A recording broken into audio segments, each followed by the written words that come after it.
Hey everybody, it's Kelby with Fire Through Fog. I wanted to take the time to thank you personally for giving us your time to listen to these episodes and supporting us. And if you want to support us any other way, you can go to our Facebook group, facebook.com/groups/Fire Through Fog, where there's some other posts and all the episodes get posted there. So if you want to help out, spread this as far and as wide as possible, it would be greatly appreciated. Again, thank you for listening to our episodes, and I hope you enjoyed today's.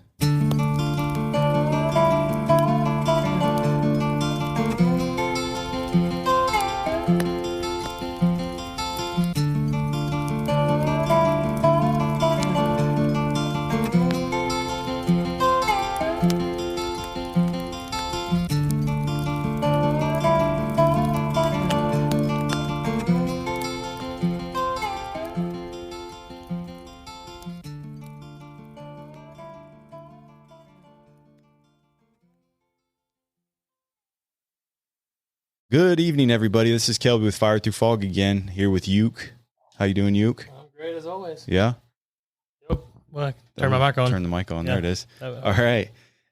Tonight we have to me, a pretty cool sounding guest. Love the accent.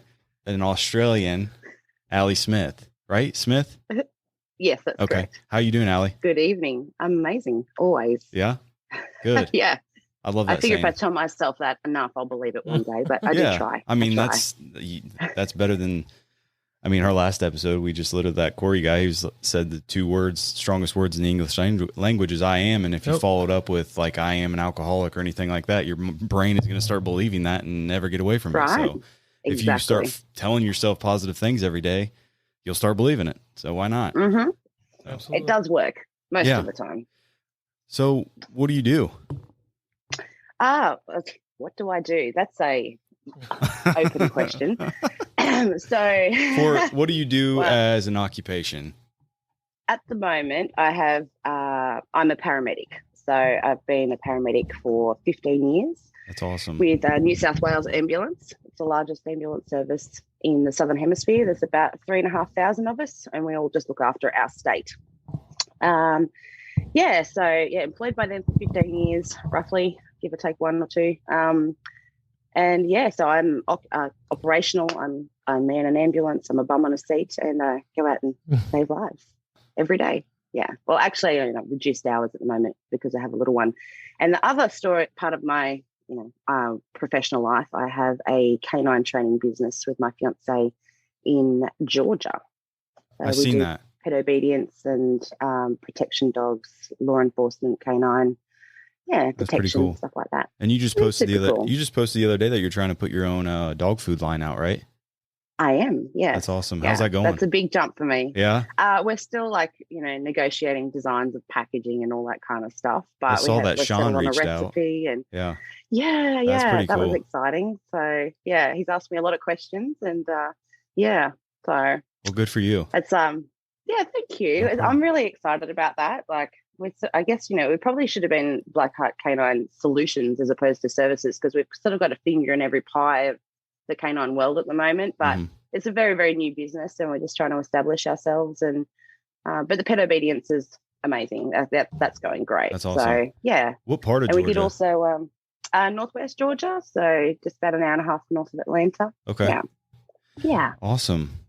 We do like pick up pets all over the southeast US, though. Just to train them, or train them. Yeah. Okay. Yep. So they come and do boarding trains with Scott, and will be me when I get there as well.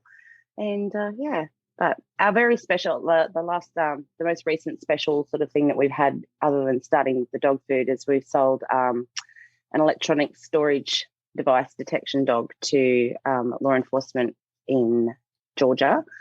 So he'll be used for like searches and stuff for like child pornography. We'll be doing like searches through prisons for phones and stuff like that. So that was a super cool sort of feather in my cap. So nice. Very special dog. Good for you. The first one in Georgia. So yeah, that's awesome. How close is that to Crisp County? Is it Crisp?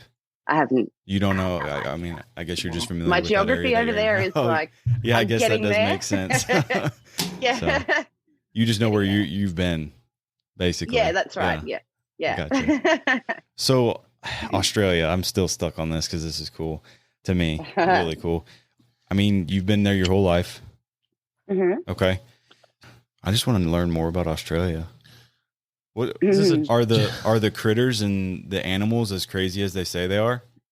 Totally. Yeah. So if you're in South Carolina, you probably will have like dodged a deer or two. You know how they just like suicidal and they run out across the road in front of you.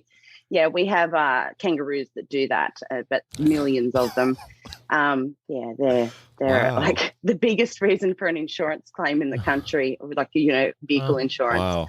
So, but we have like I drive a truck and it's got like a steel bull bar on it. Mm-hmm. So I just mow them down now if they run out in front of you. But yeah, lots and lots of kangaroos. So is it an overpopulation? So there's not a big deal kind of thing if you hit one? Well, yeah, no, it's not a big deal. We always usually get out and check and see if it's a female and if it's got a baby, because a lot of the times they'll survive the impact, and we have organisations that look after them and raise them and whatever else. But there are a lot of kangaroos, and it's controlled culling most of the time. So yeah, but you probably would have seen the start of 2020. We had a really bad bushfire season, so we lost a lot of our koalas and a lot of the other wildlife that's native to Australia got hit really hard with that. But it's been great. We've followed up with amazing rain and really good season since then. So hopefully things will make a bit of a comeback. That's good. Yeah. So you're just not the spiders. Not the spiders. No. They can all die and burn in hell. Yeah. Hey, you're going to another place that has plenty of them too. So. No, maybe not as big. Maybe not as big. Yeah. I don't know how. Not as big. Definitely not as big. Yeah. So you're stuck over there right now. I am. So Australia has really firm border closures at the moment with COVID. So we've come through it fairly unscathed. We have a bit of an outbreak at the moment, sort of escaped quarantine, but yeah, it's really hard to leave unless you have a genuine reason, and it's very hard to get in at the moment. So but my issue is waiting on a visa with US immigration. So imagine that. Yeah. So before I know there was a few jokes. I'm going to be really politically incorrect. There's been a few jokes. People are like, "Why don't you just go to Mexico? Like, just flood over the border with everyone else." And I'm like, I could do that. That'd be a good plan. Except I have 2 children in tow, and I'm sure they'd see me and go, "Oh yeah, now's the time. You're not a refugee." Yeah. They would recognize the accent and then send you back. You're not from Mexico. Yeah, you're not from Mexico. Oh man. Are you sure? So how many kids do you have? I have 3 boys. Okay. So I have a 19-year-old, an 8-year-old, and a 7-month-old. And are those with your fiance?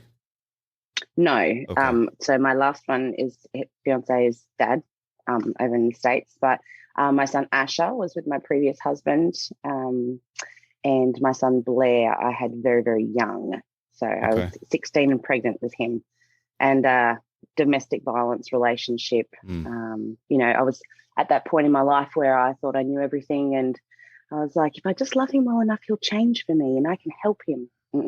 No. That ended tragically, unfortunately.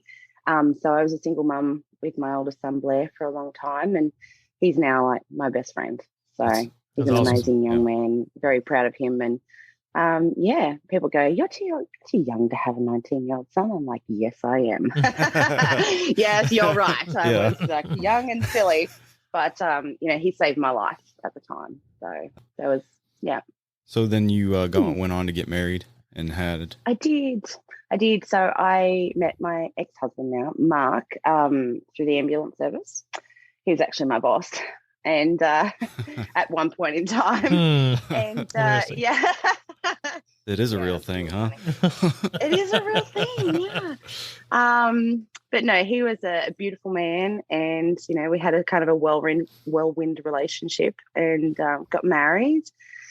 We were living that white picket fence dream. We had a beautiful home, investment properties, and we had to go through IVF to have Asha. So that was a 2.5 year of infertility struggles on my part. And but we were living really happily. I had, I was into horses for a very long time, horse trainer. So I had beautiful stables and dressage arenas. That was like a $25,000 surface that I used to ride on every day. And we were sort of set for life, I guess, but not really. So we were just, trying to live the dream. And that all got cut short, unfortunately.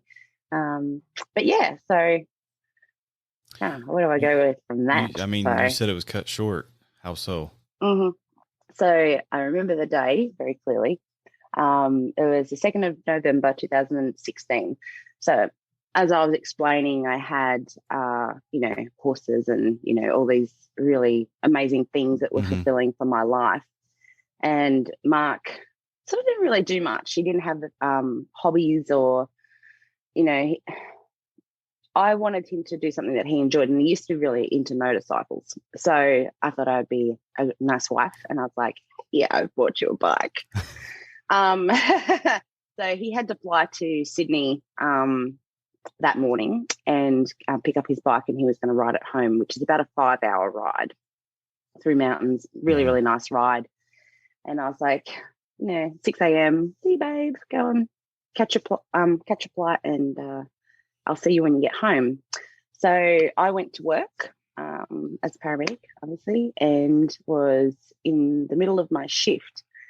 And I had spoken with him maybe like 2 hours beforehand. It was around about 2 in the afternoon.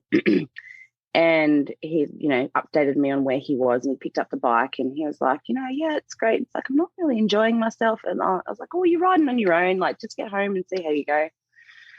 And anyway, this happened that it was actually a really quiet day for us, and we were on station, and we could hear, this job coming through, like radio transmissions to our control center about, an accident, probably about an hour and a half from where I was at the time. So thankfully I wasn't dispatched to it, but we were hearing all these reports come in about, like unconscious head injury, this and this injury, fractures, this, that, blah, blah, blah, blah, blah. There was a helicopter coming to like a on-the-scene retrieval. And I remember turning to my partner at the time going, wow, like, oh, that dude's really fucked, like he's got a lot of injuries.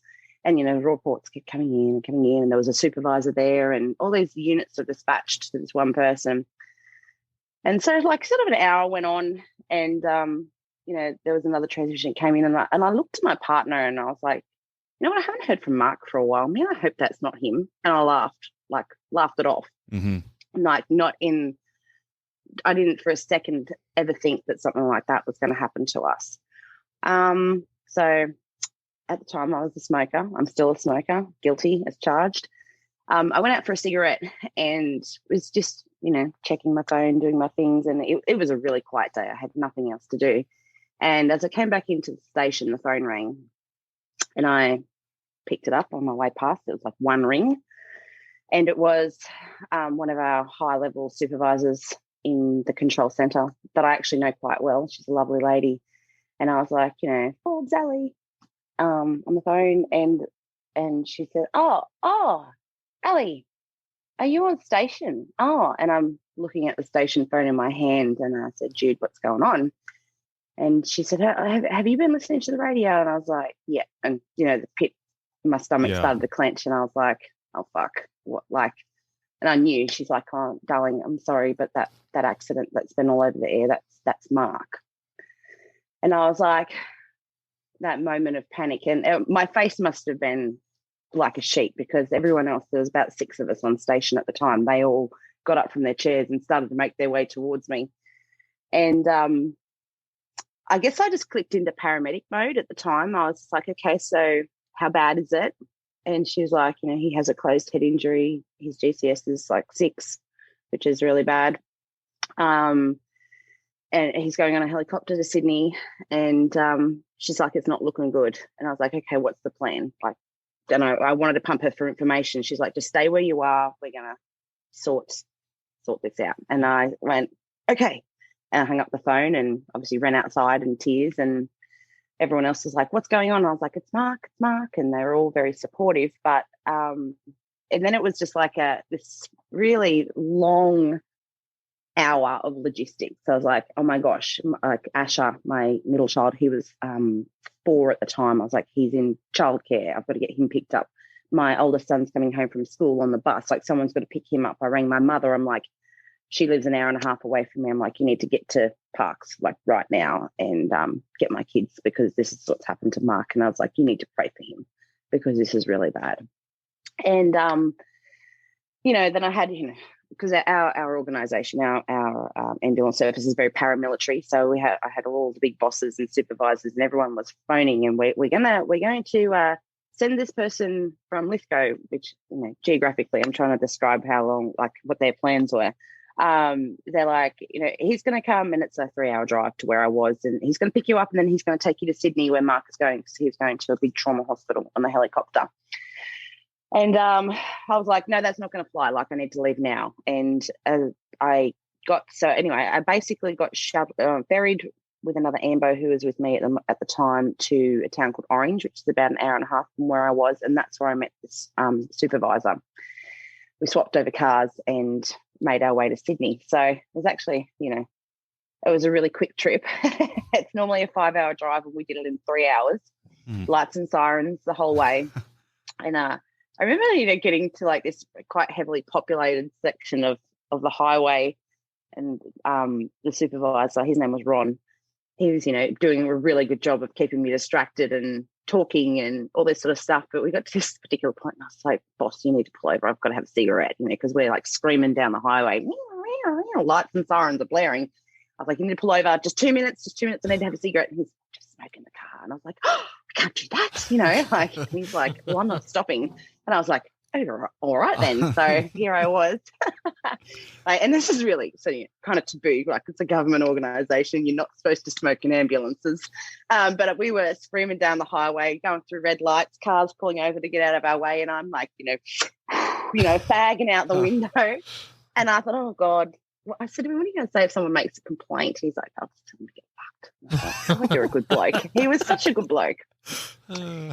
Anyway, so basically we got down to the major trauma hospital in Sydney and pulled into the ambulance bay. I'm still in uniform, and there is just ambos everywhere. And our CEO was there, our second in charge. There's all these really, high-level people in our organisation were all there waiting for me to arrive, basically, and to see what was going to happen with Mark. And I remember feeling really very overwhelmed in that moment. I was like, I couldn't go in straight away, even though I knew time was of the essence.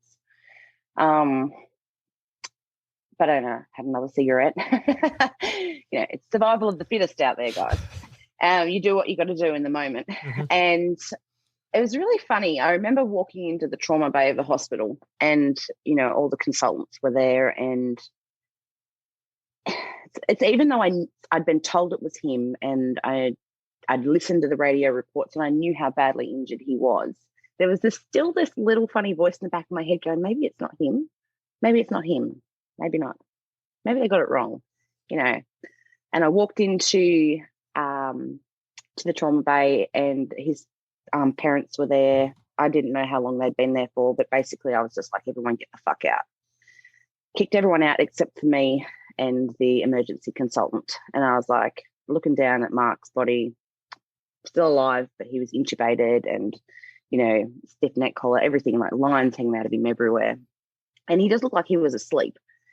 But I remember saying to the doctor, okay, tell me, what's the news? And basically he'd just come back from a CT scan, and he had a massive brain injury. There was bleeding inside his brain everywhere.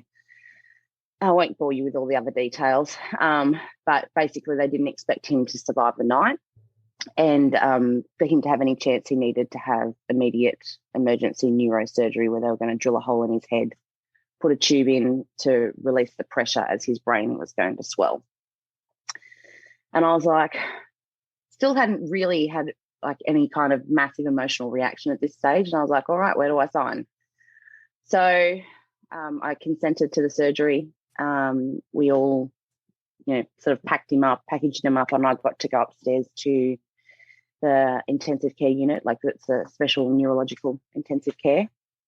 And they said, look, we'll probably be about an hour or two, and we'll get back to you. So I he went to surgery, and I stood in a corridor inside the hospital for 5 hours thinking the worst. And at 3 a.m, they finally said, came out and said, yep, he's pulled through the surgery really well.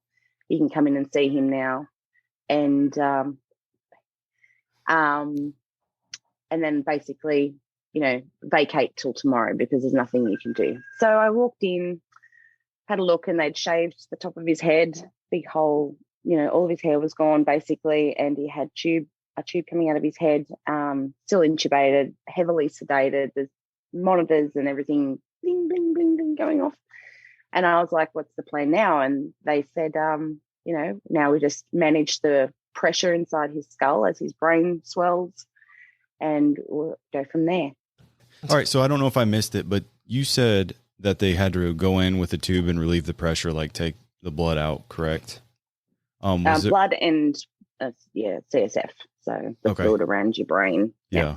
So did they have to do anything else, or is it just he did have other surgeries a few days later because he had an open fractured left leg and left arm as well. Okay. So, but just for the brain, it was just managing the swelling and the pressure. Yeah. Okay. Managing the swelling and keeping him very, very heavily sedated. Okay. So lots of sort of special medicines to stop the neurons from firing. Yeah. Suppress all brain activity. Yeah. Okay. Gotcha. Yeah. And then it was a wait and see game. So, yeah. So was he conscious now after that surgery? No. Oh, no. Okay. So basically, for a little backstory, I found out later on that so he'd been found on the side of the road unconscious by a man and his wife, actually. And he's kind of the road where he crashed was sort of built up. So there was a bit of an embankment that sloped down into a lot of like really big trees. And it just so happened that the lady was, looking out the window as they were driving along. It was a very remote country road. And she's like, I think I just saw a bike wheel. And so her and her husband went to a spot that was safe to turn around and came back, and they actually found him. And he was, they took off his motorcycle helmet, and he was blue. So, he wasn't able to maintain his own airway, excuse me. And sort of they said it was an interesting way to find him because he was actually still on the bike. It was still between his legs. So he was holding on to the handlebar with one hand, but and upside down at the base of a tree. So the bike was sort of on top of him. And very, very unconscious, blue, probably another 5 minutes and he would have passed away. Wow. So I assume he probably lost control. Did they give a cause? No. So crash investigation unit never went to the scene, which I found at the time was interesting because, any fatality in Australia has to be investigated on the roads. So there was never a cause. It was only speculation. His helmet was actually, sorry, I made a mistake in saying, so his helmet and visor was actually found like 200 meters back down the road. So they didn't take his helmet off, but they found him there, helmetless, blue. It's all going back 4 years ago now, so I'm trying not to. So that was one of my questions. It was like 4 years ago. So 4.5 years ago now. So his helmet was actually 200 meters back down the road, and it had a big fracture kind of impact mark there on the top right hand side of the helmet. The visor was gone. I don't know where that was.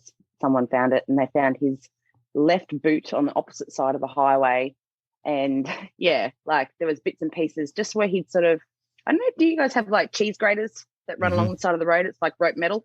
Yeah. So he kind of like kissed that and had ripped the left handle off the motorbike and the left foot peg. And that's obviously how he got his hand and like forearm and his foot fracture. So he sort of, just skimmed along that rope metal and then, came off and came to rest at the base of a tree down off the side of the road. So that's kind of how he was found. Yeah. Wow. So what was the next thing in the process? So I was very, very lucky. I was very, very well looked after by our organisation. They had, seeing as I was 5.5 hours from home in the middle of the biggest city in Australia, they had booked me a hotel room across the road from the hospital.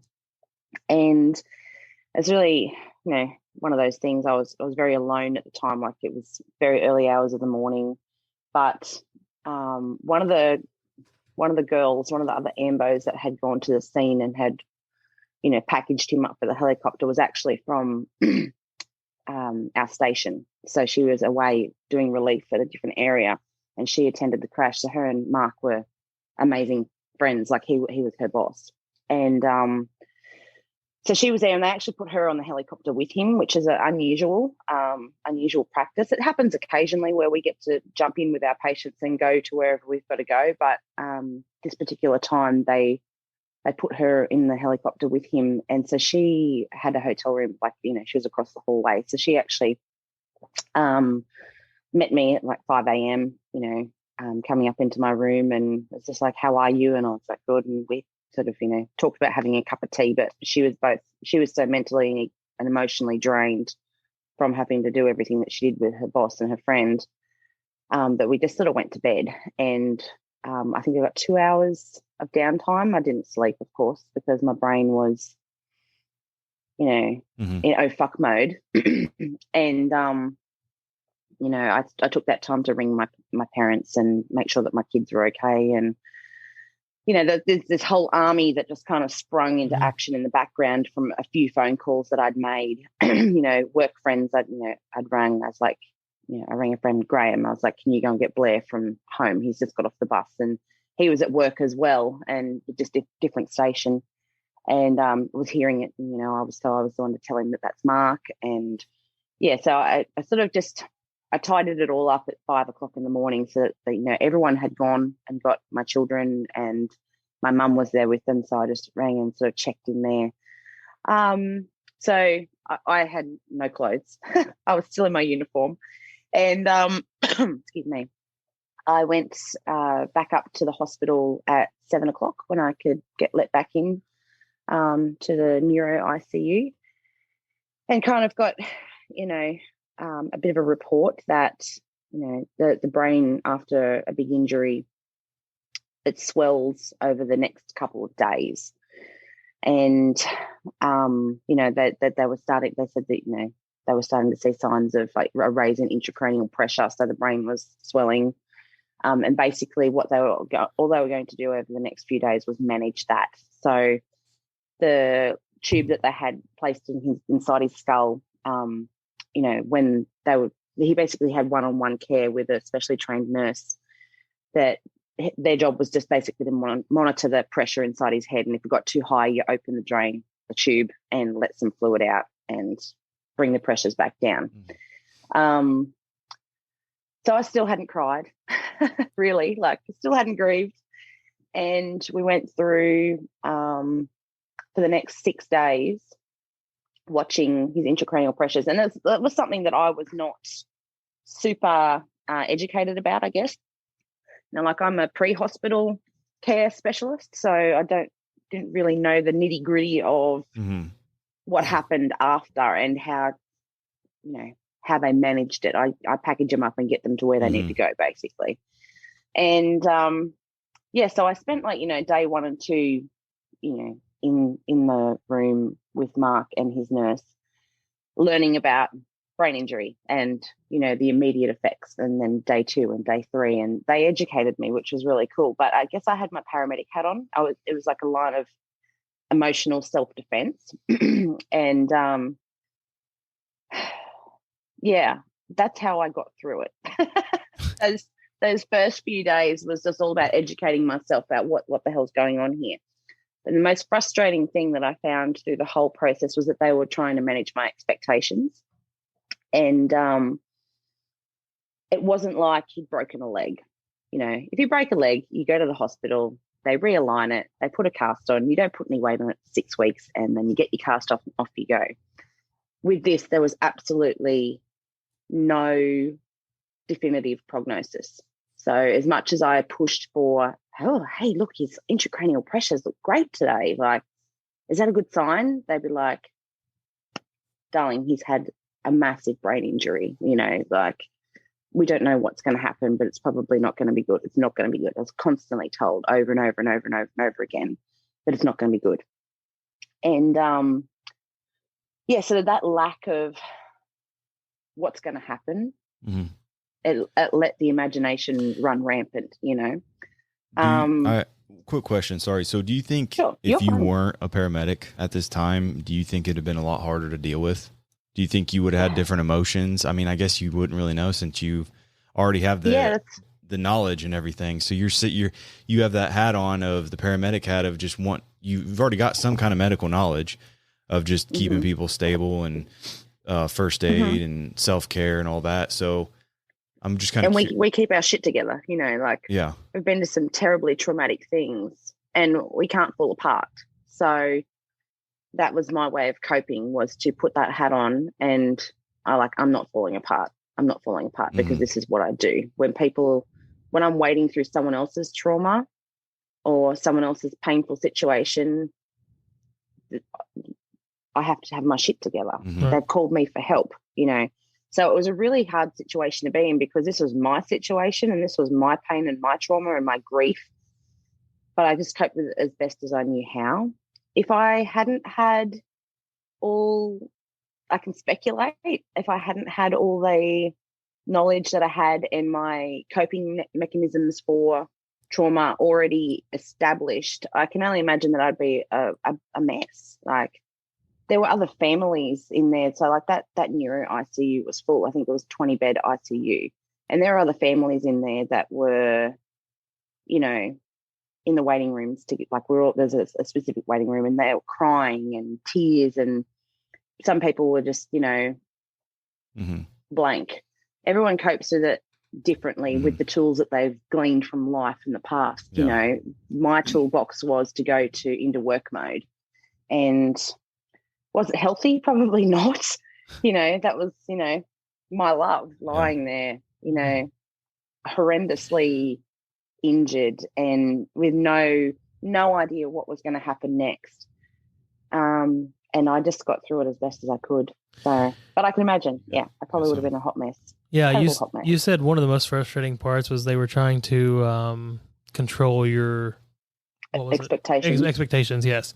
Do you think? And I know what kind of person I am. Do you think you would have dealt better if they would have been upfront with you and said, "This is what's happened. This is what we're looking at. These are your, you know, percentages for success or survival, whatever." Do you think that would have been better for you?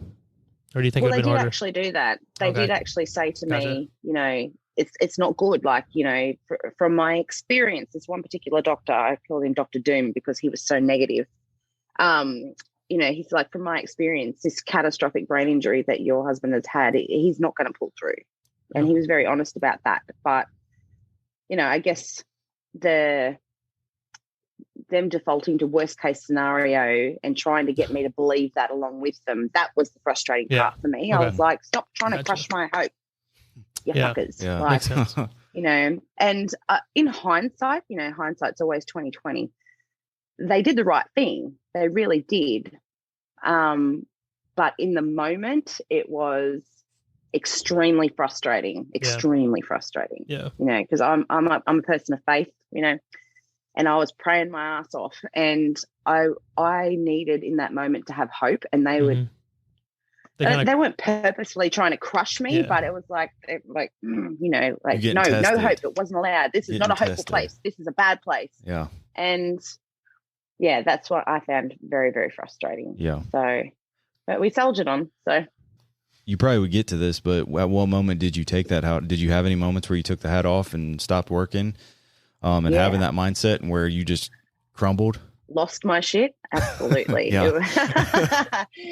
So we're up to day 6 of him being, you know, in care, and Dr. Doom, God love him, was coming around to do, his intracranial pressures had stabilized, and they never really spiked so bad, like super, super bad, but there was this like prolonged period of like raised pressure.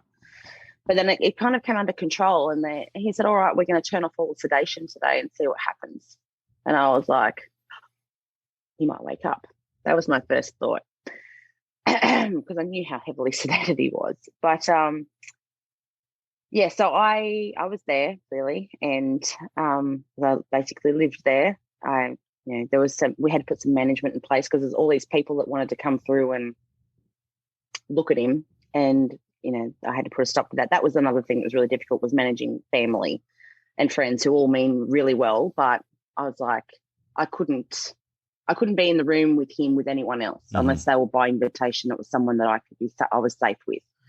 So his parents, I probably offended and hurt their feelings a lot, because I was like, we need to sort this out. Like, you can't be in here with me, and for my sake and for yours. It's like, you can't cry and talk to him and say what you want to say while I'm here, and I can't pray for him and play music for him and hold his hand and love on him while you're there. Like, we had a good relationship, but it was not that intimate. Right. And I felt really uncomfortable and felt like I had to keep my shit together for them, and they were probably doing the same. So we put in kind of like a visitation schedule where I would get up in the mornings, go up, get the report from overnight, call them, let them know what had happened, and then be like, okay, I'll see you at 11. Come in at 11. I'll go away knowing that he's with you. So if anything happens, you're with him. And then I'll come back about 2 o'clock or something and relieve you. So we had this kind of rotating schedule of visiting with family and stuff. So day 6 rolled around. I'll come back to, that was my little tangent. I'll come back. Day 6 rolled around, and Dr. Doom was like, we're going to turn off the sedation and do some neuro testing. And I was like, I want to be in there. And he kind of just eyeballed me, and he was like, it's not going to be pretty. And I went, it's okay. If at any point I can't handle it, I'll walk out, I promise. And I think there was some professional courtesy in them allowing me in to watch that happen.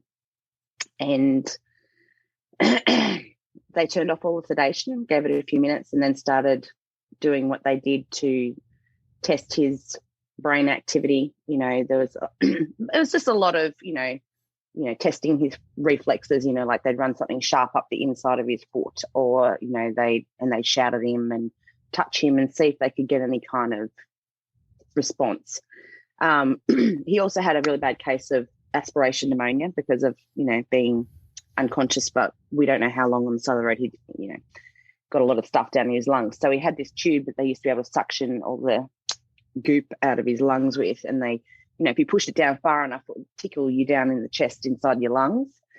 And when they did that, he coughed. But that was it. There was absolutely no response otherwise. Basically after 5 minutes or so of that, and I'm watching going, there was a cough, but there was no movement. There was no anything, no raising, like his vitals didn't change. The doctor turned to me and he just said, yeah, he's, got very little brain activity. He's done basically. And I was like, okay, so he's brain dead. All right. Okay. And then I'm like, I could feel the panic starting to well up, but I'm like, I just shoved it down. And so I said, where do we go from here? I said, are we going to, for lack of it, this is probably a very insensitive way to say it, but I was like, are we going to cut him up for parts? Because he was very uninjured, other than the 2 fractures and the brain injury. And he said, no, that's not what's going to happen. It's still early days. We give him some time. And and I was like, how long? Because I need to steel myself if this is what we're going to do. And he said, we'll give it a month or so. We're just going to watch and wait. So basically that day I had been like, I'm good. And oh, fuck, no, I'm not. So I went back to my hotel room and I screamed and cried and grieved and just let it all out. And I actually had a friend with me by this stage who'd come up to stay with me, and she's like, what do you want me to do? I'm like, just leave. So I just wanted to be alone in that moment of grief. And it was the most primal, like overwhelming sense of drowning. Like the emotion was so strong. And so I just, I got into bed and I was like, fuck this is fucked, and just cried and cried and cried and prayed and prayed. And was like, what the hell do I do from here? And at that point, I started to live my life 5 minutes at a time. There was no planning. That was all I could cope with. It was like this switch had been flicked, and I was like, 5 minutes at a time. That's all I can do. And so I went back over to the hospital. His parents had come, you know, I'd given them the news. They were obviously beside themselves. Excuse me. And I came back over, and, you know, I had to sign all this paperwork. They were going to extubate him and put in a tracheostomy for like a long-term breathing option for him. And basically everything there at the hospital was on the go slow, because they're like, all right, this dude's fucked. And yeah, so 5 minutes at a time, I was like, okay, I'm here. No, I want to leave. What am I going to do? And I went back and I thought, I just need to sleep, but I couldn't sleep. And so that I presented myself to the ED, and I saw one of the doctors, and I was like, hey, my husband's up in the neuro ICU and he's been there for 6 days and I haven't slept and I can't sleep. Is there something that you can prescribe for me? And they were really good. They gave me some temazepam, and I, you know, took one of those, and I was like laying in bed. I remember thinking, this shit doesn't work. And that's my last thought after. And then I woke up like 3 hours later. I was like, oh my gosh. And so sleep was like, became a priority for me, because after I'd had that initial 3 hours sleep, I was like, okay, recharge. Like I could actually, you know, do 10 minutes at a time as opposed to 5. So at that night, I was going to stay. I was like, I'm staying in Sydney. And then 5 minutes later, I decided, no, I need to go home and see my boys. I need to go home and see my little babies. So they haven't been there since, or with you at all? No, not at all. So I'd done, you know, sort of 6 days away, and then just hit panic mode and was like, I've got to go home. Like, and it was like this, like, you know, this instant decision. So I went back over to the hospital, told them that I was all leaving, and I was like, do you need me to sign any paperwork, like authorities or anything, before I go? And they're like, no, you're fine. But there were these more junior doctors there. And I remember them looking at me, and they were like, they said, we have been watching you for 6 days in here, just thinking, when the fuck are you going to crack, woman? Like, you were so stoic. And I was like, oh, you know, okay, what did I say to him? He said, no, I'm more than cracked now. I'm like crumpled. And so I just need to go home for a few days and see my boys and ponder life from now on, basically. Yeah. And they're like, don't worry about it. We'll take care of things. So I rang, my friend was going to drive me home 5 hours. It was like 8 o'clock at night. I was like, fuck this, let's blow this joint. And I rang the next level up supervisor, so our district manager, and it's like, you know, I'm coming home. And he said, I'll meet you at Bathurst and I'll take you home. And I was like, all right. So Bathurst is kind of the halfway mark. As I said, we're quite regional living. And he'd just finished, you know, he'd known Mark for over 20 years in the job, known his family. And he came after, you know, attending Mark's accident. He'd just finished his run of shifts and was, you know, almost home. And he turned around and came and got me and drove me home. And he held my hand the whole way and just let me talk and cry, and, you know, told me it was going to be okay. And I was like, no, it's not. But he was like an amazing support, and continued to be an amazing support for, you know, even to this day, he's the most amazing boss and the most amazing leader. Yeah, that's good. So he's been a paramedic for 53 years. So he's been around the block a few times, and yeah, really knows how to take care of his staff. So yeah, got home, cried into Mark's pillow, and I was just like, where the fuck do we go from here? The story continues. So I'll try and condense it, because I'm going on and on and on. Oh, you're good. But basically, like we're drudging through my shit right now. So I stayed home for 2 or 3 days, and the support that I had from my ambulance family was amazing. My family, my friends, everyone was, you know, rallied around me, and did the things that I didn't have the presence of mind to do, like finances. I went to, Park Station and sat down, and they were all Mark's employees and friends, and they were like, how's your money situation looking? And I was like, what? And it was at that point that I sort of, he made me sit down and figure out our finances, and I was fucked. Like, Mark and I together earned $300,000 a year, so we lived quite well. But we had a lot of debt. We had almost $1 million in debt. It was considered, good debt because it was all tied up in mortgages and properties and whatever else. But we had about $3,000 in the bank, and that was it. And I was like, oh, fuck. What? Oh, shit. And that was just another layer of pressure. Over a few friends of mine set up a GoFundMe, campaign and raised $18,000 for me to, spend, just being able to, because it was, Mark was so far from home, and, hotels and food and bills, and, parents were paying power bills and whatever else. I paused all of our mortgage repayments and, sort of just hit the pause button. I was mashing the pause button because it was just still too much to cope with. And I was very lucky. I had friends that had, the presence of mind to be able to go, this is what you're going to do. Yeah. That's I awesome to be that told what to do. Yeah, they did that. Because at the time, you're not thinking about it. I mean, even if you thought about it, it's not important. But that's awesome. It wasn't important to me at the time. But over the long run, the financial, like the finances and stuff, that was something that was a stress and a pressure that became really a problem later on after the pause button was unpressed. So yeah, I had to sort a lot of that shit out later on. But we had no power of attorney or anything like that figured out.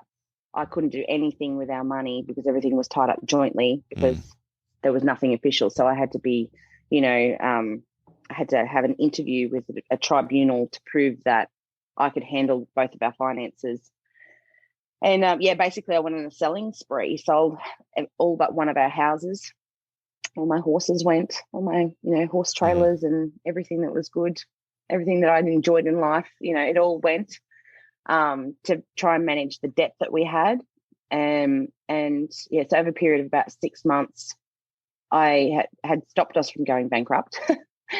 But it was a hard slog and something that I had the presence of mind to deal with later on. But yeah, the pause button, like there was a 3-month pause on everything. And I was lucky. I had 6 weeks of paid annual leave, and I had about 3 weeks worth of sick leave that the service sort of took, like it let me take, clearly. And so we survived financially, thankfully, with generosity and having someone else to have the presence of mind to go, you need to sort this now, hit pause on everything.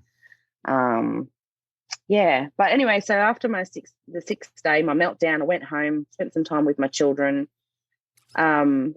Our little boy Asher was only 4 at the time. I think I've already mentioned that. But when I went back to Sydney, I took him with me, and we went in to see, took him in to see his daddy, and trying to explain to a 4-year-old what had happened was one of the hardest things that I've ever probably had to do, because obviously he was sleeping, daddy's sleeping, and trying to maintain composure and keep my shit together in front of him was really, really hard.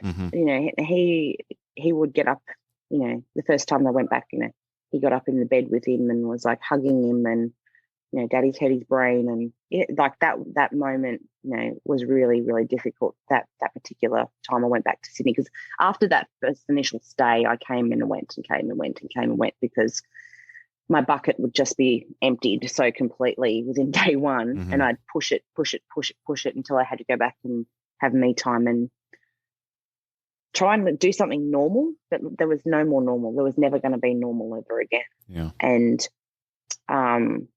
it was a really long 23 days was how long he stayed in his coma for. It felt like 5 years. How was your oldest boy? He was very. He didn't want any, like, he didn't want to come and see him. He, you know, Mark had essentially raised him from the time he was 7. So he was his dad, but I gave him the choice. He was 15 at the time, and I was like, do you want to come? Do you want to see him? And he's like, oh, I don't want to see him like that. And I was like, you realize this might be the last time that you see him alive? And he's like, I'm okay with that. I want to remember him how he was. And that kid was the most amazing blessing, which sounds awful because he was just a kid too, but throughout the whole process, he was like my backbone. You know, when we drive, when Mark came out of the coma, he was still in a vegetative state. He could move, he could open his eyes, but it was like the lights were on and no one was home. So Blair eventually came in at that point to see him, but he didn't actually come in at any point when he was in his coma. And so for 4 months, he was in the hospital in Sydney. Once Blair started to come to Sydney with me in the 5-hour drives, and we'd be leaving, you know, and I'm crying, driving down the highway, he'd be the one feeding me tissues, going, it's all right, Mum. It's all right, Mum. Got to stay hopeful. It's going to be okay. It's what you taught me. Just stay positive, you know. That's awesome. Yeah. As a 15-year-old. He was 15. Yeah. So I'll try and, you know, track back to the story about Mark and what we went through. So basically he was in his coma for 23 days and his hair was horrendous. And I remember thinking, you know, he had this big shaved strip down the middle and the rest of his hair had grown really long. And I was like, I need a set of clippers. You know, the tubes had been removed. He'd had the trachea in. He was just in like a lower level of care, but still high dependency, intensive care, just not the, you know, the really high one. And I was like, I need a set of clippers. I need to shave this bloke's head. It's horrendous. And all this time, you know, I'm still trying to be positive and I'm like praying, and there was ups and downs. But by probably like day 23, I was living like half an hour at a time. So I decided to shave his head. And so I'm, you know, kind of like propped the bed up and I'm holding his head up and I'm, you know, shaving his head. And when I was done, I walked around the front of the bed and he was staring at me, eyes open, like locked on. And I moved and his eyes followed me. And I was just like, I remember this moment of, you know, looking at him and going, can you hear me? You know, and he was following me around the room with his eyes. So I'm like hitting the buzzer for the nurses going, what the fuck? I'm like, look at him. He's awake. And they're like, he's tracking and he's looking at everyone. And obviously, you know, tracking in, and he couldn't move, but the eyes, and, you know, and his brother was like half an hour away. So I asked, you know, Mark's brother, and he came in and I'm like, Trevor, you know, like, look at him. And I said to Mark, I said, look at your brother. And he was able to follow the instruction and look at Trevor and pick him up out of a room of people. And so there was this amazing sense of like, oh, fuck, like we've got our miracle, you know, this is amazing. Look at him, he's awake. Like they said he was going to die or he was going to be a vegetable for the rest of his life. And they said this and this and this and this, but he's awake. And it was like this well of hope just exploded. And, you know, I guess the staff at the hospital were like, well, you know, like doctors were coming from everywhere, like to see that I wasn't full of shit. And he was sitting up there, like couldn't move and very slow, but he was awake. So they tested letting down the cuff in his tracheostomy to see if he could maintain his airway, and that was a dismal failure. He ended up with another case of double pneumonia, which, you know, sent him back into a vegetative state again for another 7 weeks. So I guess, you know, they kind of wrote off that one moment of cognitive ability that Mark had. They downgraded him again to the actual long-term brain injury unit, where it was a 12-bed unit, and there were people in there that had been there for a very, very long time, and it was for rehab. But they basically had put him in a room of his own and were like, you know, we can't rehab him. He's a vegetable. And I was like, but what about that one moment? I held on to that. like it was, Mm-hmm. a twig keeping me afloat in a raging fucking ocean. And so we traveled and I talked to him and the kids visited, and it was like this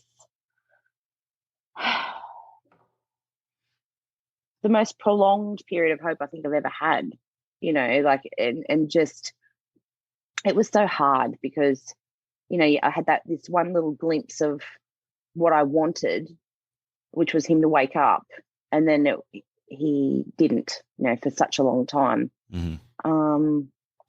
But yeah, so 7 weeks of that, lots of, he was just catheterized and, they'd pop him in a wheelchair, let him get some sunlight, wheel him back to bed, keep things quiet, whatever else. I think it was about 2 days before Christmas, I had photos of the kids and myself and everything sort of all pinned up around his room and things from home. And I got to take the dog into the hospital and, all that kind of stuff. And the family dog, old Susie. And yeah, I was talking to him because he'd started to have like some eyes open, but they were never able to focus. It was sort of all over the place. And then 2 days before Christmas, he started to look at me again, and I was like, "Don't do this to me." Like I'm coping and trying to come to terms with the fact that this might be it, that you're gonna lay in a bed for the rest of your life. But yeah, he woke up properly this time. And he was able to look at photos, and he actually was able to move his right hand, and he was starting to point, and he would reach out and grab my hand. And of course, over the Christmas period, all the doctors and everyone go on holidays, and it was just like a skeleton staff that was caring for everyone. But he started to get to the point where he was trying to pull his trachea out, and we're all battling with him, and he really woke up very quickly over the space of about a week. And I remember the first time I saw him speak, which I didn't know that he would ever do. Obviously, he couldn't make any noise because of his trachea, but I was talking to him and talking at him, and I'm a really good talker. Of course, you haven't figured that out by now. And I was like, blah, blah, blah, blah, telling him about the kids and whatever else. And I saw him, he's sitting in his wheelchair, and he slumped his head forward, and I saw his lips move, and he said, "I want to go home." Like I lip read him say that. And I said, "Mark, did you just say you want to go home?" And he looked up at me, and then like this wave of like blah, blah, blah, blah. Like there was no sound, but he was just like speaking at me and grabbing my hand and, like trying to communicate. And I was just like, "Oh shit, what's happening here?" Like, and he's like, pointing at the trachea going, "What is this? What is this?" And I was like, "It's a trachea." And then he's like, "What's happened?" And I was like, "You had a motorbike accident." And, I'm lip reading, like we were trying to have this conversation to try and catch him up on the last 2.5 months of his life, So that sort of went on for like a week because no one would authorize taking out his tracheostomy. And until everyone came back, like the speech therapists and pathologists and OTs and all that kind of stuff came back, there was like, we were just like, you just have to wait. Like we can't progress. So once everyone sort of came back, it was after New Year's by that stage, the doctors all came in and were just like, "We never expected this to happen. Let's whip out that trachea and see what happens." And they pulled it out, and he started talking like confused as hell. They're like, "Where do you live?" And he was like, "Penrith." I was like, "Parks." But, "How old are you?" "I'm 25. Like, he was scrambled, but he knew everyone. He knew faces. He knew the children.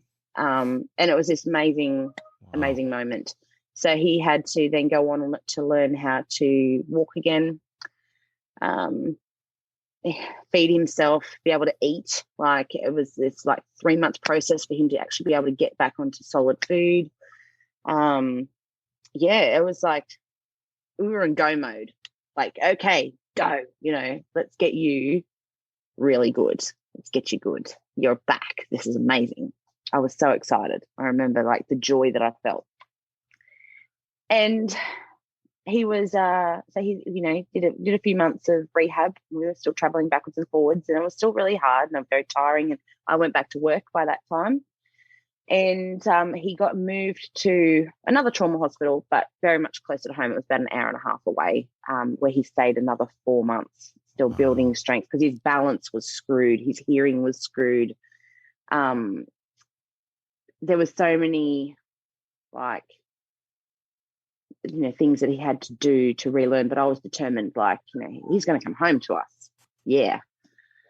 But in that time when he was in that hospital, we started to see the changes, as his brain was healing and rewiring itself. I guess there was a lot of changes in him, and he was still very, very disabled. He couldn't walk more than, I don't know, like say 300 meters. He couldn't, and it was shonky. Like, he was a massive falls risk. He had no strength. He ultimately, when we got to the end of him rehabbing in hospital, they had said that he's going to need 24-hour care in the home. He can't be alone. And I was like, it'll be fine, but it wasn't. In the long run, it wasn't. But he, every month or so, there was one day where he was Mark, and he was the Mark that I married. And I used to get so fucking excited for those days, because I was like, he was laughing and joking, and we were remembering, our life together. And then that Mark would go away, and we had the new Mark for the rest of the month, which was really angry, depressed. Like, his neuro fatigue was phenomenal. He couldn't stay awake for more than sort of an hour and a half. And we figured out in the long run, like, ultimately what was mostly damaged in his brain was he had no imagination at all. Like, I would say to him, what do you think we should put in the lunchbox for Asher to take to school today? And he'd be blank, and you sort of see him panic, and he could not imagine or even problem solve to go, what would he eat? Mm-hmm. He could go to the kitchen and feed himself, but he could not plan. He couldn't imagine anything. Wow. It was all, he had to live in the moment. So that was really like something really hard to get used to. It was like, what do you want to do tomorrow? And he'd be like, I don't know. And you literally could not, you could try and prompt, you could try and plant ideas, but ultimately he just could not imagine anything for himself. And that's how, along with, the fatigue, the physical disability, because he ended up with some deficits to the nerve, like that operates the left side of his body, like left arm, left leg. That was all quite floppy. But yeah, the neuro fatigue and the lack of imagination and the personality changes was ultimately the hardest thing to live with. But he came home from hospital, and we did 12 months of hospital in the home. So OTs and physiotherapists and speech pathologists and everyone would all come to our house. And it was this whirlwind of just constant shit. Like, it was all right when he was at the hospital because we could come home and that was a safe place. But once that all came home to us, I was excited and like pumped. I was like, yes, he's home and this is what we wanted. But it wasn't, in hindsight, it really wasn't what we wanted. I wanted the Mark that I married back. And he never really came back. So the following 12 months was where it was probably the hardest point out of all of it, really. Whilst there was no answer and he was in hospital, there was something was being done and something, we were waiting. But once we got what we were waiting for, it wasn't what was expected. So, Mark was prone to violent outbursts, of abuse at the children. There was a lot of sexual dysfunction, and, Blair would call me at work. My 15-year-old, my amazing 15-year-old would call me at work. He's at home looking after his brother and his dad, and he would call me. He's like, Dad is got the door open in the bedroom. He's got the porn playing and he's masturbating, and like Asher's walking in and seeing this, and he's like, what the fuck do I do, Mum? And so I would have to drop everything and go home and deal with this. And this was like kept recurring, like multiple times a day. And Mark would abuse Blair for walking into a room or for eating something out of the fridge, or, he wasn't the Mark that we had. He was vicious towards Blair. Asher, different story. He would like, oh, you my little baby, and blah, blah, blah, blah, blah, blah, blah, and just love him to death. And Blair would walk in and was like the devil. So Blair started to not want to come home. And Asher got to the point where, he was a happy, healthy, perfectly normal 4-year-old little boy when, really smart and kind and loving little boy. And he got to the point probably about 6 months after Mark came home where he was nonverbal, wouldn't speak to anyone. If you looked at him, he would scream and then run to his bedroom and slam the door and stay in there for 5 hours, and you couldn't get him out. And he missed a lot, actually missed a lot of like developmental things. He didn't learn to tie his shoelaces until he was 7.5, because, essentially the whole focus when Mark came home, and even prior to, like in leading up to Mark coming home, was all on Mark. Let's fix Mark. Let's get him back to being the way that he was. So both my boys lost both parents that day when he crashed. My entire world revolved around Mark, and I didn't have the emotional capacity or stamina to care for him and teach Mark how to write again and teach him how to eat again and how to cook, and be so heavily involved in his rehabilitation. I had nothing left for anyone, not myself, not my children, my patients at work. Like, I turned into the angriest paramedic you've ever met in your life. Like, I was a bitch. I was a bitch to work with. I had no compassion. I did my job, but all the while, I had a victim mentality and was like, we go to the people that stubbed their toe or had a toothache, or, the bullshit calls. And I was just like, I'm fucking sicker than you are, Mm-hmm. So that was something else that I had to deal with. But yeah, home life was not a safe place anymore for the boys or for me. Obviously, I was so focused on caring for him and rehabbing him that I essentially mothered him for 12 months as he came home. So all desire I had for any kind of intimacy with him was shot.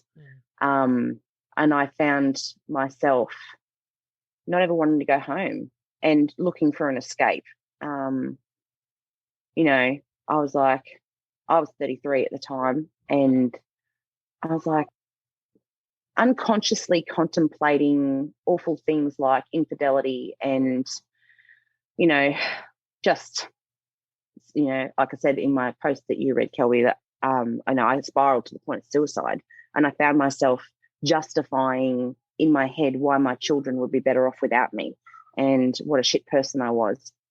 And I think ultimately that was emotional exhaustion, and really I was looking for any kind of escape from the pressure cooker situation that we were in. My children were fucked. My husband was fucked.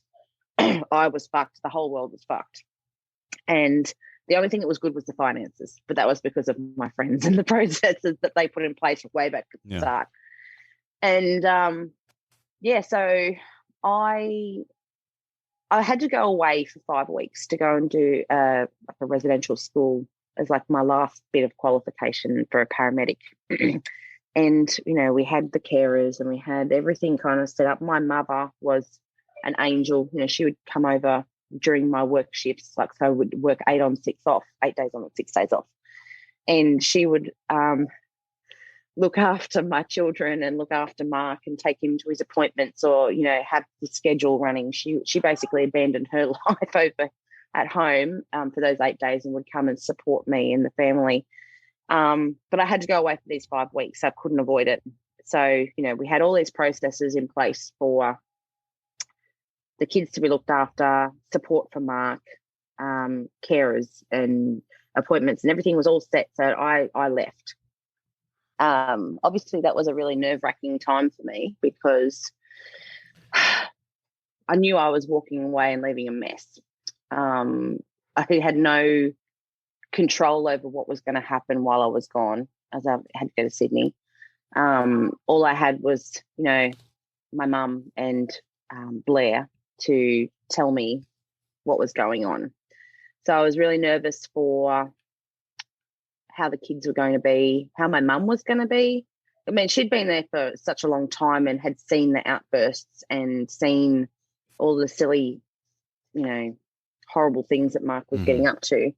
But I wasn't there as that backstop, like there were quite a few times where I had to step in and really manage him. Mm-hmm. He was never violent, don't get me wrong. He never, hit the children or anything. It was just all emotional and verbal torture for, particularly Blair. Mm-hmm. And, there's professions of love would come out of his mouth, but then his behavior was so horrendous. And that's going to be so difficult because that wasn't him before this. No, it wasn't. It's almost he was always had an angry streak, but he was really loving. Yeah, really it couldn't loving have been. Husband, and it's obviously not fair to you guys, but it's not fair for him too. Kind of thing. That's and what this sucks. is the thing where the struggle was really real. It was like I hated what he had become with a passion, like in my gut. I was like, you know what? It would have been easier if you had died.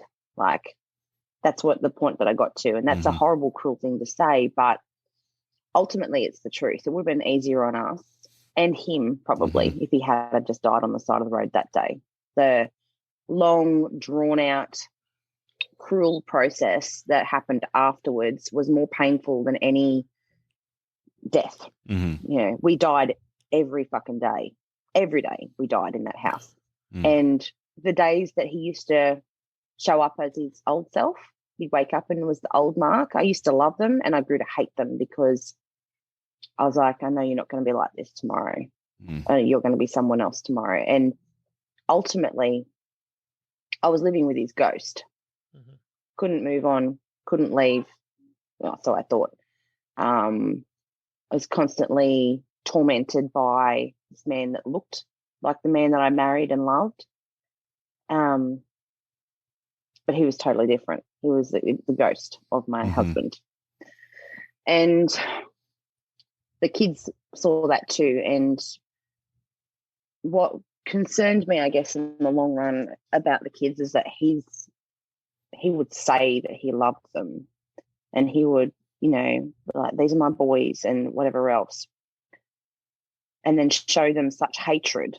I was like, Asher, it was 4, 5, 6 going into this. And I was like, you're not showing, he wasn't showing them how to love, not the love that I would want them to know. Do you know what I mean? He's not teaching them how to be a loving father. And that example was, that ultimately was probably what caused the divorce in the long run. It was for my babies because I could, once Mark and I divorced, I could control their environment because, there was no safe place for them. They go at home, there was people coming and going. There was this constant abuse with, oh, I love you, but I'm going to treat you like I hate you. And it was, how do I describe it? I don't know, it was fucked. Being torn between wanting to do the right thing by a husband that I promised till death do us part and being a mother and wanting to protect and provide a family, healthy environment for them to set them up for their future. That tension was ultimately, I guess what brought me undone because I think for deep down, probably within a month after him coming home from the hospital, I was like, oh, fuck, what am I in for the rest of my life? And, me being an adult and I could have, like I said, I considered infidelities and I could have gone off and lived another life and stayed and been, on the surface, been a supportive, loving wife. But the boys, like they had no control over. They couldn't choose to do that. They were going to be shown this life and given this life of, you know, a circus and emotional dysfunction. And I was like, no, what the fuck do I do here? And I battled that for 11 months, just going, no, it's okay. I'm going to do the right thing. I'm going to be this amazing wife. And I'm going to be strong and get through this, and everything's going to be okay. And all the while I was watching my children just disintegrate emotionally in front of my eyes. So, you know, I was really stuck between a rock and a hard place of like what I was raised and to be as a woman and as a mother and as a wife, and the realities of being a woman and a mother and a wife in this situation. Yeah, because you don't sign up for that. As bad as that I didn't sounds. sign up for that. And that's not a situation that you prepare for. Yeah. No, you think you walk down the aisle, it's all going to be sunshine and rainbows and unicorn piss and wonderful. Yeah. But life likes to throw spanners at you. So definitely. You know, in hindsight, I think I did good. I did really, really good. How did you? With the situation. I've been wanting to ask that. How in the world? What did you do, or how is there past trauma, or any other situation that you've been through before this that helped you, assisted you get through this, or was it just something that's just who you are, or the constant suffering just and the support altogether just made you a stronger person? But it's a combination of several things, of probably all of those. I've always had a very strong personality. You know, I've always been very caring and loving and soft when I needed to be, but in my personality, I've always had a lot of strength. The circumstances in my life before this happened, though, that definitely gave me tools in the toolbox. You know, like I was sexually assaulted by a group of boys when I was 11. Wow. You know, got through that. That probably put me on a trajectory of life that, you know, wouldn't have happened otherwise. But I then met my oldest son's father when I was 16 and, you know, was in a relationship with him. He was an IV drug user. He was violent. He was just a fucking cunt, really. You know, and I got pregnant to him and, you know, endured physical and emotional abuse all through my pregnancy, frightened to leave.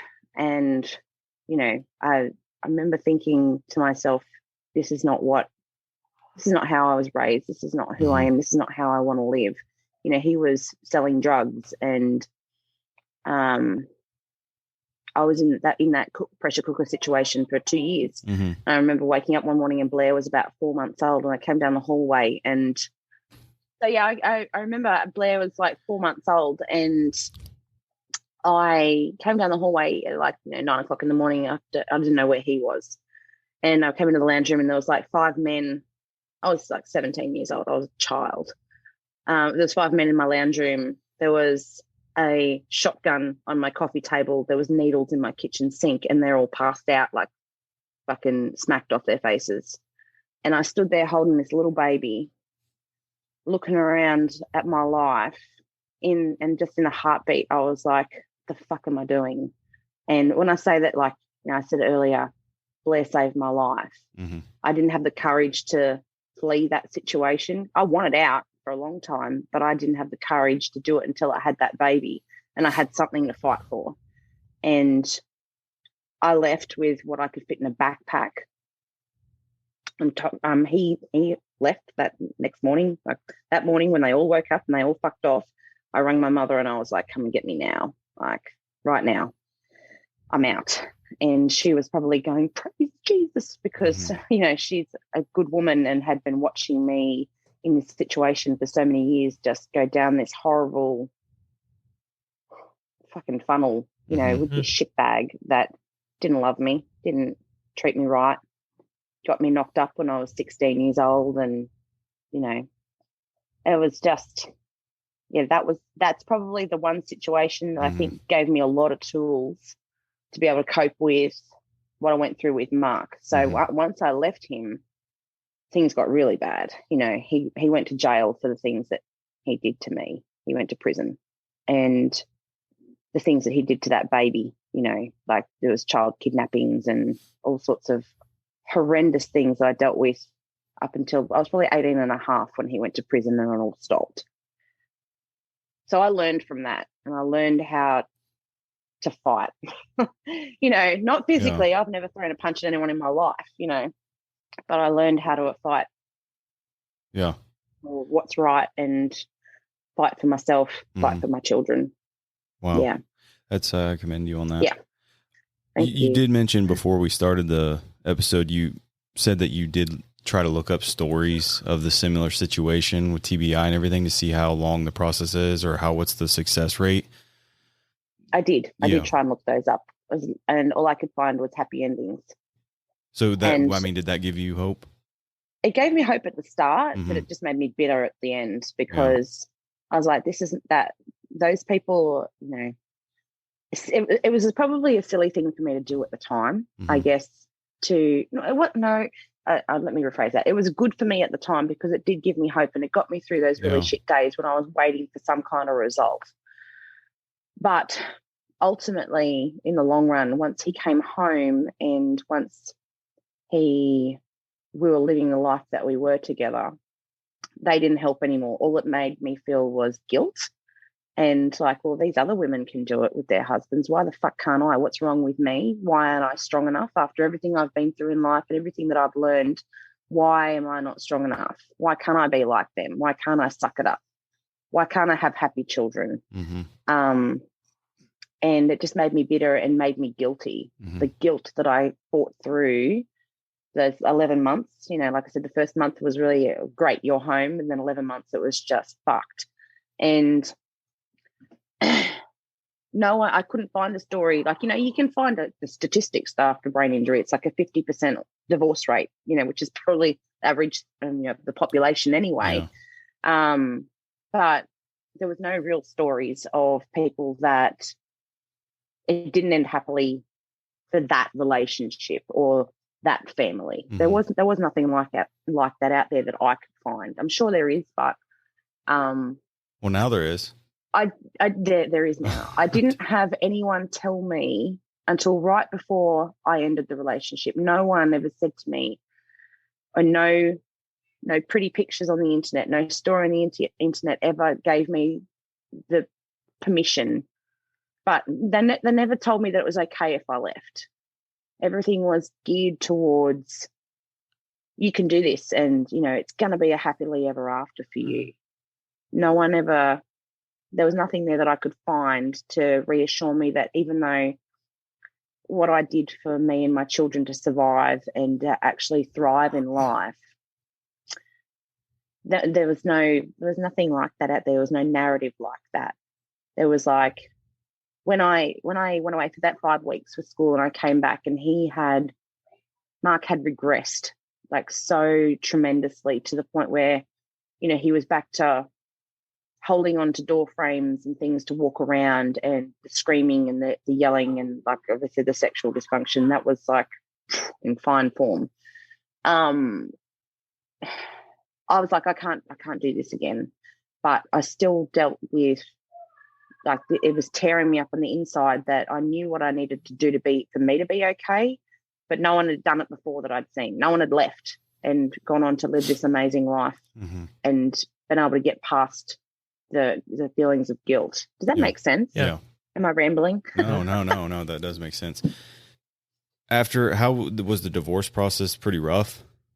Yeah, it was rough. That threw another wrench in the pot too, probably. Well, hang on. It did. Was there a point that really set that divorce in motion? Was there a specific Yeah, definitely. There was a point. So I came back from my 5 weeks away, and for the next week I was just a mess looking at my life. Like, it was almost like I was, you know, a fly on the wall. I felt really detached from the whole situation. And I ended up saying to Mark, I was like, look, I need a break. How about you go and stay with your parents for a couple of weeks? And I rang them, and they'd been out to visit us, once since Mark had come home from hospital. There's no real support from them in the home. It was all my mum. And I rang them and I was like, I need a break. Can you please take Mark for a couple of weeks? I'm a mess. And they were like, yep, no dramas. So Mark, I said, you're going to go and stay with your parents for a little while. I just need a break. I just need a break. And that was where I was. I was like, I just need a break.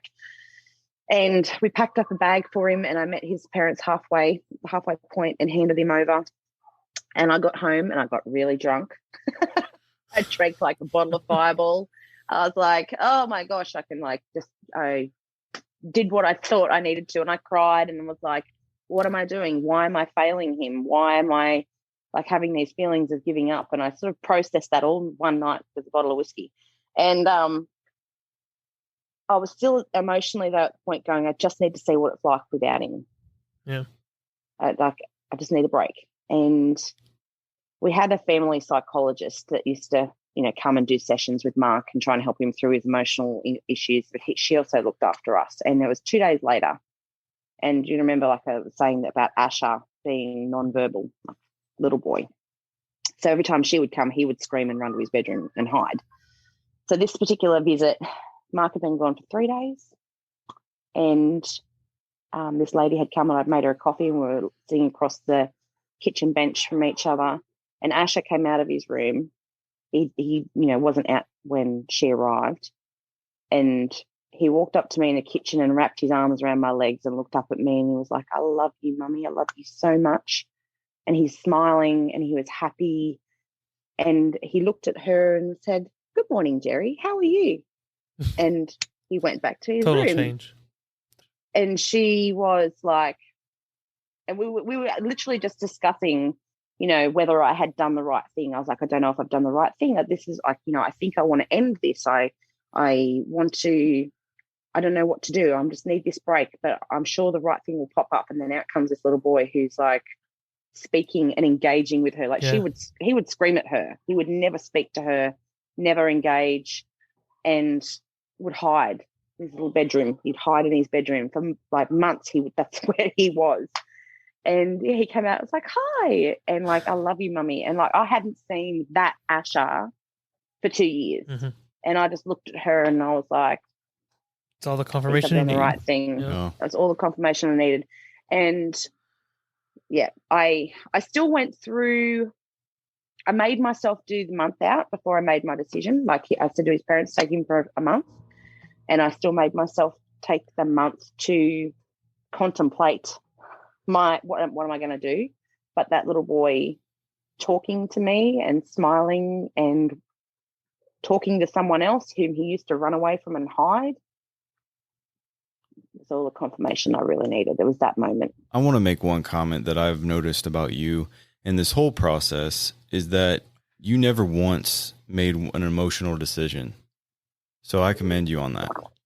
You took every route possible without just making a rash decision, It may at the time felt like you did, but you went through all the processes. You thought about them. You basically laid everything out. And I just think it's pretty cool because a lot of people, they make these emotional and decisions and it leads to even worse things. But with the situation that was in front of you, it's pretty cool to hear that you saw everything through. I did see it through. And that was something that I was determined to do. That's my values and that's who I am as a person. It's like if I'm going to do something, I'm going to do it right. Yeah. Every time. We need more like that. Yeah. I think that's a compliment. Thank you. Yes, for sure. Because that's what I've just been noticing. Don't get me wrong. Like there were emotional outbursts. Mm-hmm. There were emotional reactions. But I made sure that they were emotional reactions, not emotional actions, if that makes sense. Yeah, I mean, which was obviously probably needed because I'm someone that's a firm believer that you got to reach out for help. You've got to unleash in the proper way, whether that's just going and screaming into a pillow, going on a run, punching a punching bag. But not a human. So like I said, you took the right processes and did not make any rash decisions, emotional actions, like you said. Yeah. So I mean, that was something that I was determined to do in the situation with Mark in my marriage. Mm-hmm. Like, I was messy in other places, you know, like I said, I was the angriest ambo in the world. And, you know, my boss had to sit me down at one point and be like, you're fucked. We're carrying you. Mm-hmm. Like, you need to get your shit together. And I know I said just very briefly, you know, that no one had given me permission to leave. He was the one that, you know, I ended up in his office in the fetal position on the floor, crying my eyes out, going, this is fucked, what am I going to do? And he's like, Ali, it's okay. Something's got to give. Something's got to give. And it's okay if you leave. And I was like, he was one of Mark's best friends. Mm-hmm. And I was so terrified of them judging me and thinking that I was a fucked person because I would walk out and leave a man in that state after I promised to love him forever. Yeah. For him to say that to me was like, that was another catalyst. Yeah. I didn't make my decision based on what he said, but it was like, that meant something. Yeah. And that really hit home. And I think that's kind of what, another thing of what I was saying is you could have taken the easy route right away and just been like, this sucks. I don't want to have to deal with this. But you did everything you possibly could, which again, I commend you on that. Is awesome. Yeah. Not a lot of people would do that. No, I guess not. But not everyone's lived my life either. Yeah. Not everyone has the same values. Like I was having conversations with my son Blair, probably, you know, a year and a half, maybe like up to maybe a year after Mark left. And my kids were always sort of like 6 months behind me in processing everything emotionally. So he was in high school, and sort of 6 months after Mark left, like I was really good by that point. I think emotionally I'd checked out of marriage, you know, a month after he came home. It just took me that long to really go through the motions and to try to, I don't know, I always say hindsight's 20/20, but I still loved Mark at that point, but it was the old Mark. And at that, like, you know, 1 month after he came home. So it took me that 11 months of grief and shit fight and everything going so terribly wrong in life to realize that I lost him the day of the accident. That's where it was. And yeah, so my processing after he left and working through it emotionally was probably really fast to a lot of people's perspective, you know, people looking in who didn't walk the walk with me. And so I was really good by that 6 month mark, and Blair was not. He was still like, he was having problems with some other kids at school or something, and he was like, Mum, no one understands, no one gets it, you know, like what we've been through. And I was like, mate, you know, no one's ever going to understand and no one's going to get it. I said, but what you got to see about people in life is that no one's a circle. Not everyone's a circle. Not everyone's a square, and not everyone's a triangle. You're not going to make them fit into your hole. You might have a circle hole and they might be a triangle. Like, people are so different. Like, you can't expect everyone to be the same and to like to understand, because they're everyone's different. And trying to teach Blair that, you know, the decisions that I made are based on my experiences and my choices and the culmination of my life so far, and that his was going to be so different. Do you know what I mean? Like, yeah, even between you and him was different. Yeah, and so like not everyone would see everything through like I would, but everyone's different, and you can't judge that. I think that's something that I've learned. Like, you can never judge someone else's situation until you've walked a day in their shoes. It's funny that fear of judgment was, because people judge, you know, but that fear of judgment was one thing that sort of stayed my hand in the situation as well and made me see it through. I was like, it was one thing that I wanted to do for me to make sure that I checked every box and that I was like, am I doing the right thing? you could look at it from so many different perspectives, and I did the wrong thing by someone else's standards and the right thing, and like, some people don't give a fuck. But that fear of judgment really was, that was a big player in my decision making as well. Like I was literally trying to see it from all angles when I really only needed to see it from my own. Yeah. Does that make sense? Yes, definitely. Yeah, that's a great point. Something cool that I've thought about with your story is my parents had a friend when I was young. He had an ATV accident, so he rolled down a hill. The ATV rolled over top of him, so he had some brain injury there. And I remember going to visit when I couldn't have been maybe 7 or 8, I guess at the time. I don't remember exactly, but he was getting married like the summer after that happened, and his fiance actually left. And I remember thinking, how can she do that? But hearing your story, like, I didn't think about what she was going through. Like, she was experiencing that too. That wasn't just him. Yeah. And it's crazy, that's been so long ago that, maybe I shouldn't have judged that situation the way I did. I mean, I was 7 or 8, just thinking that, just seeing it from the outside, but, hearing the story, and man, I kind of feel bad that I did that. So, don't, you shouldn't feel bad about that, because you were a child, and ultimately, at that point in your life, you are learning values and opinions from other people. You may have heard someone say, oh, how could she do that? And I'm sure I did. Then you take that on board. Yeah. But like I keep saying, hindsight's always 20/20, mate. Like, and don't judge yourself for that. Don't punish yourself for that in any way, shape, or form. Yeah. You're a kid. Yeah. And you didn't walk in her shoes, like you say. Absolutely. So. Absolutely. Well, yeah, so that's probably it in a nutshell. Yeah. my story with Mark. To touch on the divorce, it was extremely difficult. There was a lot of moving pieces in that. As I mentioned, I had financial power of attorney over my husband's finances, because they were joint finances at the time. And once I had made the decision to, end the relationship, that all needed to be sorted out, because it wasn't appropriate that I had power of attorney to a man that, we were trying to split everything up. So I handed that over to his parents with the tribunal. We had a tribunal hearing and said, this is the situation and I shouldn't have this anymore.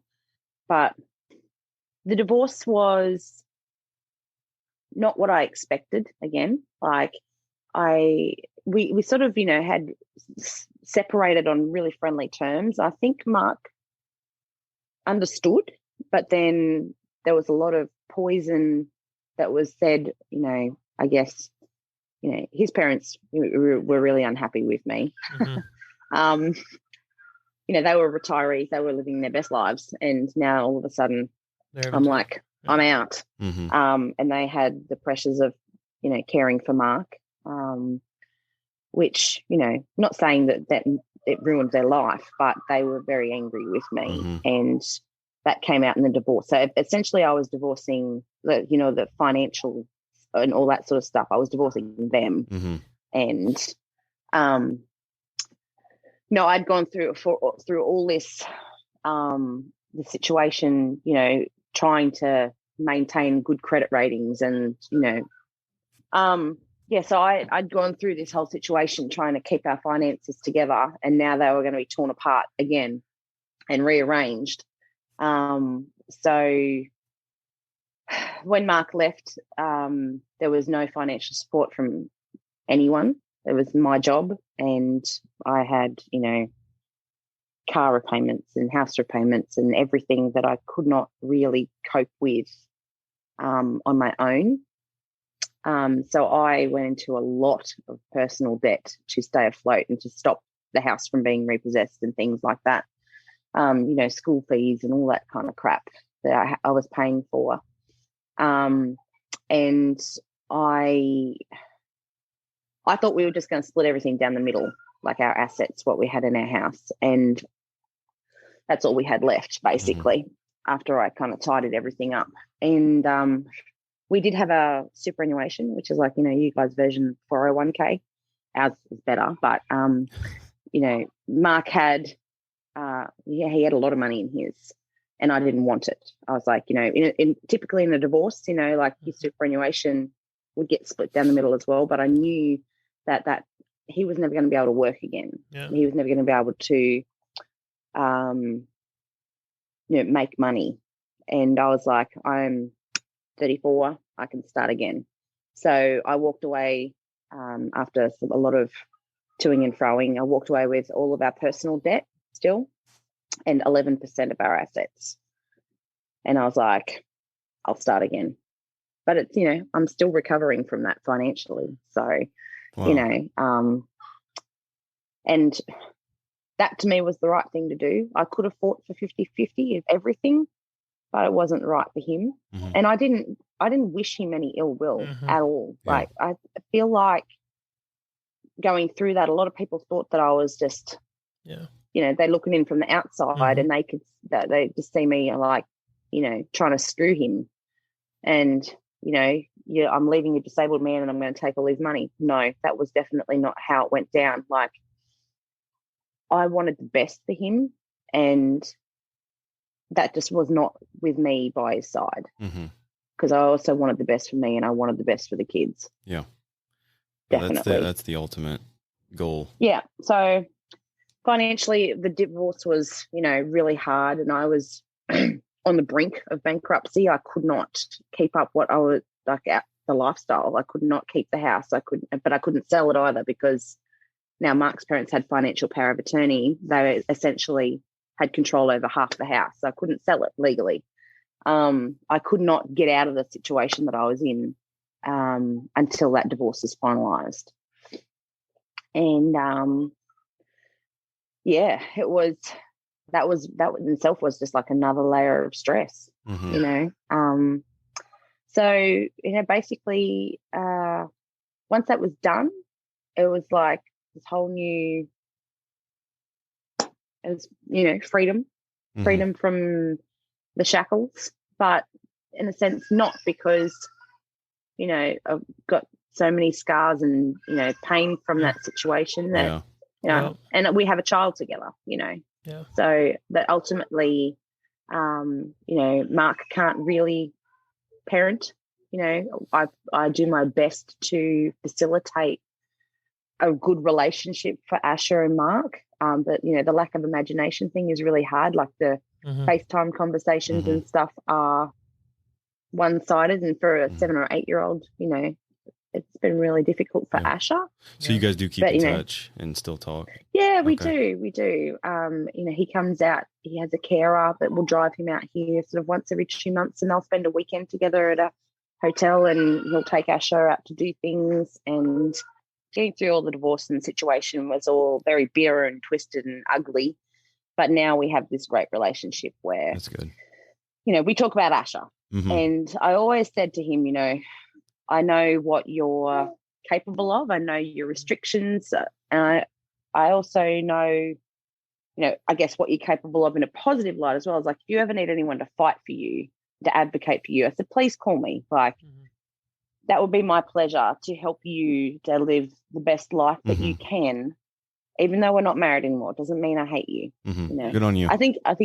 I think deep down he probably, has a lot of resentment towards me because of the situation that he's in now. He's living with his parents and he's unable to work and all those, he's not really sort of living an amazing life, not what he planned, pre head injury. But he still does have quality of life. He can drive very short periods. He can still be a dad. He still gets, to have input into Ash's life, and they still have a great time together. It's just not for very long. Do you know what I mean? Yeah. But yeah, so that's how we got through it. it was dark and it was dingy, Mm-hmm. but it came to an end in the sense that for us making decisions, the decisions I made have ultimately led to, this bright and wonderful future for my boys and for me. And yeah, it was the best thing that I could have done for them and for myself. Yeah. I would not wish what we went through on my worst enemy. Mm-hmm. That it was cruel and painful. Yeah. And like I said, awfully, it would have been easier if he had have died. At least it would have been a clean cut and I could have grieved and just moved on. But it was, this 18 months, nearly 2 years of constant battle, challenging, mm-hmm. Constant battle, and like challenging me as a person and everything that I held dear and my values. And I really didn't know who the fuck I was for such a long time. And once I kind of, made the decision and got a direction, I ran with it and I'm making the best of it now. Yeah. And, awesome. I just started to get, I got right. And all of a sudden my amazing man in Georgia collided into my life and wow. Yeah. Now here I am. That's Mr. awesome. 7 months old and, we're still going through, I guess a different kind of adversity with COVID, Scott hasn't met Torin yet. He FaceTimed in for the birth and with all the restrictions and travel and stuff, we've been trying to build a business together with me on the other side of the world. And it's been 480 something days since I've seen my man. Yeah. So, that in itself is a whole new challenge of life. And, challenges keep popping up, like, I guess it's like a bit of a mountain climb. This is how I see it anyway. Life's like a mountain climb. There's some fucking rock slides and, you're climbing the hill and aiming for the summit. But, there's dark valleys and there's, but in our looking back case, on the climb that I've made so far, like, even with all the dark things that have happened, there's been some amazing times as well. And it's still a beautiful view. Yeah. Life still has a beautiful view. Yeah. In the case of Fire Through Fog, I mean, there was wave after wave of adversity and fog. And at times you've probably felt like your internal fire was dwindling and just maybe some hot ashes, but with the support and just the person you are and who you have been and how you've grown even more, you kept that fire going and just you're going through it. And there's no other choice, really. Exactly. And that's how I saw it. It's like, so I mean, it leads to get through it. Yeah, it leads me to my final question. And I did ask the question, which made it, people found it very difficult to answer, is what does it mean to you to be a fire through a foggy time? But Uke over here kind of switched that question up and really made it a little bit easier. What advice would you give to someone going through something similar? What is one piece of advice that you could give them? Don't worry about the things that you can't control. You can't control the person that if you're in a situation with, you're dealing with someone with a TBI, you can't control their outcome, their prognosis, their behaviors. So don't worry about the things that you can't control. Worry about things that you can, and what you can control is you and your reactions. Yeah, exactly. Like, that's a big one. And it will end. It will end one way or another. You'll either make a decision to stay and make the best of it and, hopefully live happily, or you'll make the decision to leave. Don't worry about other people's opinions, other people's judgments, other people looking in. They're not in your shoes. Don't ever worry about that. It's hard. It's a hard thing to turn off because we've been brought up to be,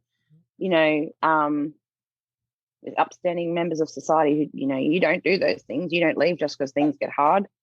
Don't worry about all that shit. Just worry about what you can control, and that's you. Yeah. That's awesome. That's a great point and lesson to leave off on. So you told your story amazing, and it was an honor to hear it. I feel like I jumped all over the place there. I was like, No, I think you more like I was telling you when you were walked off for a second. I was like, you're just brain dumping everything from the heart, pretty from the much. mind, and it's been awesome to listen to.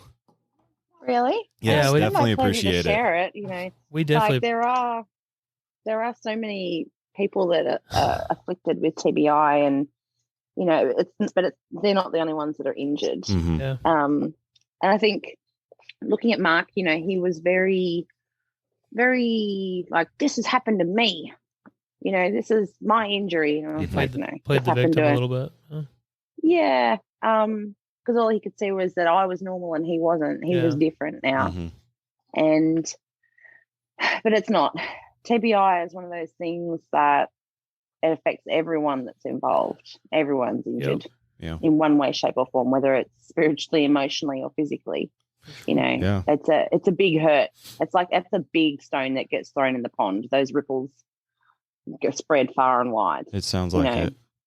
Mark's injury, he was very well known in the service, and it affected hundreds, if not thousands, of people because they all knew him, and you know, everyone was wishing him the best, and it hurt a lot of people. Yeah, I'm sure. You know, just hurts that you can't see. Yeah, definitely. Well, again, I appreciate you telling the story and your time. And absolutely, you're very welcome. If you want to add anything else, go ahead. Oh, I think I'm good. Okay, I think I'm good. Well, I've kind of talked a lot. Yeah, but yeah, like I said, it was a really shit time, but that's what adversity is there for, is to defeat. Yeah, one of our first episodes. Yeah, our first episode. The guy we had on said that the only way to grow in life and become stronger is suffering, facing adversity. Because I mean, I would totally agree with that. Yeah. So that was a great episode to start off on. Yeah, absolutely. So. Gosh, I hope I measure up. No, this was good. Yeah. This was good. This was awesome. So I appreciate it. And we'll get this one closed out. Thank you. You're very welcome.